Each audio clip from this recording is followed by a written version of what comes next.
Hello, I'm Natalie Either, and I'll be talking about Christians and the origin of Christian symbols. So, Christians are followers of Christianity. They are believers in Jesus Christ and follow his teaching. Some may say that Christian faith is the experience of daily living in a dynamic and new personal relationship with God. Christianity is one of the world's most practiced religions. Christianity was developed out of Judaism, and it is founded on the lives, teachings, death, and resurrection of Jesus Christ. With the Christian faith, there are many beliefs and symbols. Symbols in the Christian faith are used as an inner meaning expressing of Christian ideas. In Christianity, there are many symbols that originate from its beginning.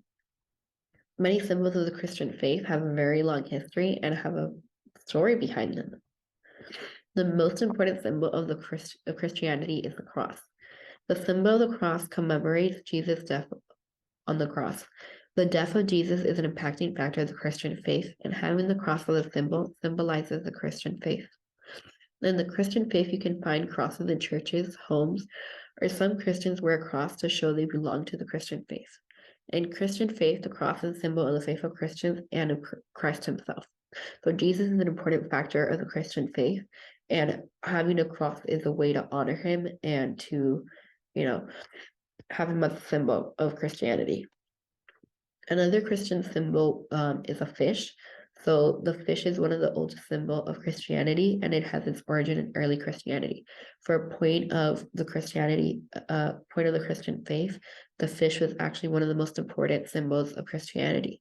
So when the religion of Christianity was developing under the rule of the Romans, it was forbidden to be a Christian, and many Christians that were public faced backlash or even feared for their lives. So people had to invent a secret code to identify themselves as Christians. So the secret code was the symbol of the fish. And there's actually this ancient story that when a Christian met a stranger on the road, the Christian sometimes would draw one arc of the simple fish outline in the dirt. And then if the other stranger drew the other arc, they would know that each other were Christian and they would know that they were in good company. So the fish for the Christians in this point was a way to share that their faith and know who they were around, a way to keep it private and secret because only Christians knew of this secret code, but it was a way to, share their beliefs. So with Christianity, there are many practices to honor their faith, and Christians consider a special time Christmas.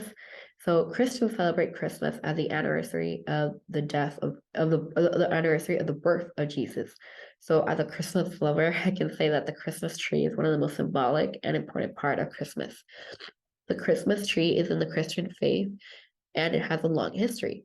So in the early 700s, there was an English reformer called Boniface.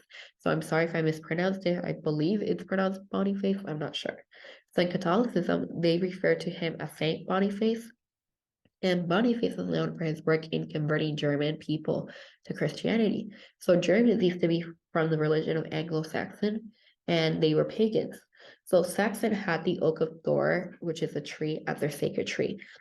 And when Boniface converted these Germans into Christians, they cut down the Oak of Thor as a way to, go and change the transition into Christianity. And when they cut it down, from the root grew a fir tree, and then Boniface took it as a sign of the Christian faith. And then several years later, in the 1500s, a fir tree was covered in snow and it was brought indoors. And people decorated it with candles in order of Christ's birth. The Christmas tree represents the original tree of paradise. And additionally, the Christmas tree is more symbolic than when you think. Due to the tree being green year round, it represents hope. And the fact that the leaves and the ends of the tree are pointing upward and narrow, it symbolizes turning our thoughts to heaven. And lastly, the fact that the tree is cut down and then erected again symbolizes the resurrection of Christ. So, as you know, you know, many trees, when they're cut down, they are said that they are killed. And the Christmas tree, even after it's being cut down, it's allowed to survive and flourish and still be green. So it's a nice symbol. I'm sorry. So another practice of the Christian faith is a symbolic in the exchanging of gifts. So in the Bible, it is said that it is better to give than receive. So the exchanging of gift is a form of putting into practice what the Bible teaches. So in the Christian belief, there are many gifts that are given. For instance, it is said that the greatest gift was Jesus, who gave himself to us as Christmas. So Jesus is a gift. So it's an example of the exchanging of gifts. So God also gave us the gift of the Holy Spirit, which helps us follow God's direction in our lives. So that could be said as another gift that we were given. But historically, the most significant part of the exchange of gift is the symbolic of the gift that of the three wise men to the infant Jesus. So there is a story about these three wise men that found baby Jesus, and when they saw him, they fell down and they worshipped him. So these three wise men gave him, like, gifted him gold, frankincense, and myrrh, I believe is how you pronounce it. I'm sorry if I mispronounce that again. And so these gifts were given to Jesus, and it is to symbolize how the exchanging of gifts has been a symbolic symbol of Christianity.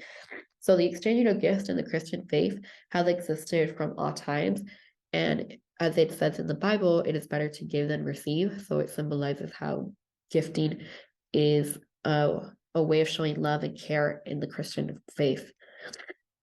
And there are many other Christian symbols, but the last one that I will cover today are candles. So in Christianity, candles are shown to bring light and life in contrast to the darkness and the gloom. So the eternal light that burns in every church, as you may know, there are many candles in churches. It's a way to symbolize the presence of God. So just as a man can see nothing without light, the human spirit can know nothing without the light of God's spirit. So the candle is also a symbol of life. So in churches, candles play an important role, and there are even candles, in religious ceremonies like baptisms, communions, and some people light them at home as a way to connect to their faith. And the candle, it's a way to represent a symbolic way the connection to the Christian faith. So, you know, um, something so something as a candle is a very important factor of Christianity because it helps them symbolize to their beliefs. So I'm going to now demonstrate some examples of the Christian symbols and demonstrate how there are more meaning beyond things.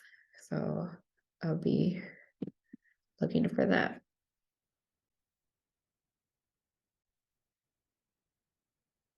So as you can see here, here we have the example of the cross. So, crosses are used in the Christian faith as one of the most important symbols. So you may see it in churches and in paintings, as you see here in this lower picture.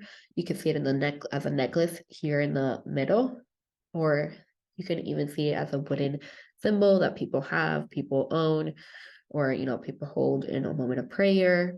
So it is an important symbol. So this is how a cross looks like. Then another important symbol was a fish. So in olden times, people used the fish as a sacred language. So they would, draw it on walls, they would draw it on the sand. It was a way to be proud and share their beliefs while still being private and, trying to just, keep themselves without being hurt or, being killed. So here in the left, there are examples of, drawings that people would do. And here on the lower picture, you can see it on a tomb. So many people, when they died, they would put a fish on their tomb to symbolize they were part of the Christian faith. And here there is a painting of the fish. So as the example that I showed, that there's an old story that people would draw one part of the fish and then the other person would draw the lower part of the fish. So someone would draw this part, the lower bottom, and then someone would draw the upper bottom, and then they would know they were part of the Christian faith. And then here we have the Christmas tree. So as you can see, Christmas trees are green and they are pointy, they point upwards, and they take it as a symbol of it pointing to the heavens.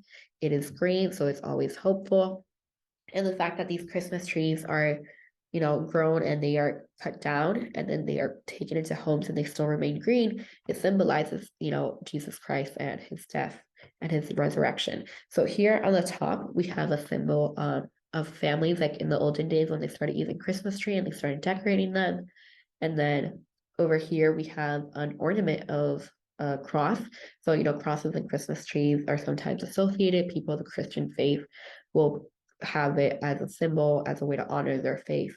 And then here are some common practices of people decorating their trees. So here is a Christmas tree here and a Christmas tree over here. Many people have Christmas trees at home. I'm excited for my Christmas tree. And then over here is an example of the exchanging of gifts. So here on the first photo on the left, we have the three wise men from the story walking towards Jesus, which is over here as a baby. And then here we have how they were carrying their three things. So the gold, the myrrh, and the frankincense. I can't pronounce that correctly. And then here is how they gifted to Jesus when they came to Jesus. And then here there's a common gift because, gifting is an important factor of the Christian faith.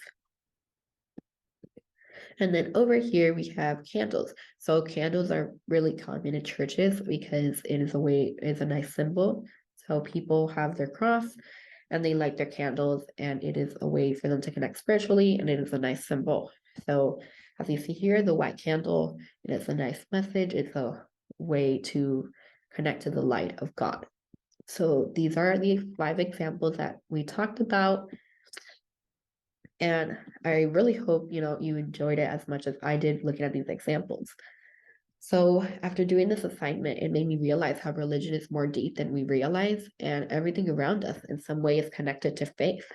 So many common things that we see daily or that we, have, like, a Christmas tree, there's more meaning behind it. And I think my favorite lesson from this video project was understanding how meaningful Christmas is.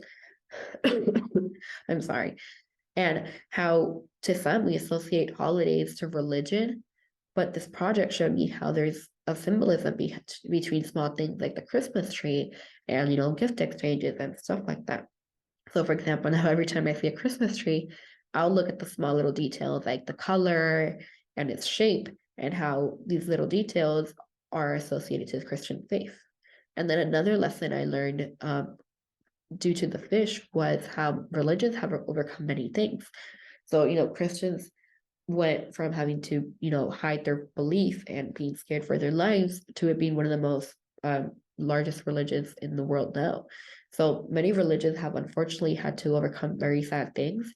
So the fish, it was a symbol of their trajectory to what they are now and how strong they are.